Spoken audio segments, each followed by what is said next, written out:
Video দেখার পূর্বে অবশ্যই লাইক এবং সাবস্ক্রাইব করবেন। আজকে একটা নতুন ব্লগ নিয়ে চলে এসেছি। রাধে রাধে সবাইকে। আমি এবং আমার হাজব্যান্ড দুজনে যাচ্ছি লাহিড়ী বাবার আশ্রম দেখতে।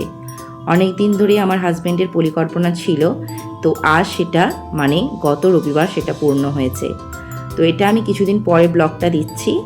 তো সিংহ স্টেশনে আমরা 3:40 পৌঁছাই এবং আমাদের ট্রেন ছিল 3:44 তারকেশ্বর লোকাল। টাইমেই ট্রেনটা আসে, 3:44 তারকেশ্বর লোকাল চলে আসে। সেখান থেকে আমরা লোকাল ধরে চলে যাই শেওড়াফুলি জংশনে। শেওড়াফুলি জংশন থেকে বর্ধমান গ্যালোপিন ধরে আমরা চলে যাই ব্যান্ডেলে। তো ব্যান্ডেল স্টেশনে নেবে ওখান থেকে আমরা একটা অটো বুক করি, যেটা 25 টাকা ভাড়া নেয়। তো অটো করে আমরা চলে যাই গাছপালা দেখতে দেখতে সুন্দর মনোরম পরিবেশের মধ্যে। ওয়েদারটা খুব গরম ছিল না। পৌঁছে যাই লাহিড়ী বাবার আশ্রমে। লাহিড়ী বাবার আশ্রমের ভেতরে ঢুকে চারদিকে গাছপালা, বাগান, ফুল, রাজহাঁস দেখতে দেখতে আমরা চলে যাই সোজা দুর্গা মন্দিরে। দুর্গা মন্দিরে যাবার আগে অবশ্যই আপনারা জুতোটা একটা জায়গায় খুলে নেবেন।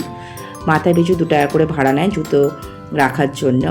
সেই জুতো রেখে ঠাকুর দর্শন করে আমরা চলে যাই লাহিড়ী বাবার মন্দিরে।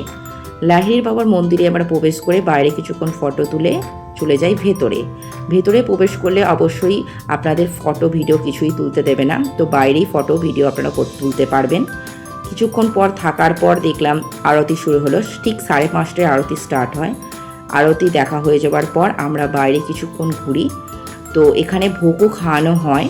তো 10টা থেকে 12টা পর্যন্ত ভোগের কুপন দেওয়া হয় এবং 11টা থেকে 1টা পর্যন্ত ভোগ খাওয়ানো হয়। আপনারা ভোগও খেতে পারেন, এটা সকালের দিকে হয়। তো সব চারদিক ঘুরে তারপর আমরা আবার টোটো করে চলে আসি ব্যান্ডেল জংশনে। ব্যান্ডেল জংশন থেকে ট্রেন ধরে আমরা চলে আসি সিংহ স্টেশনে।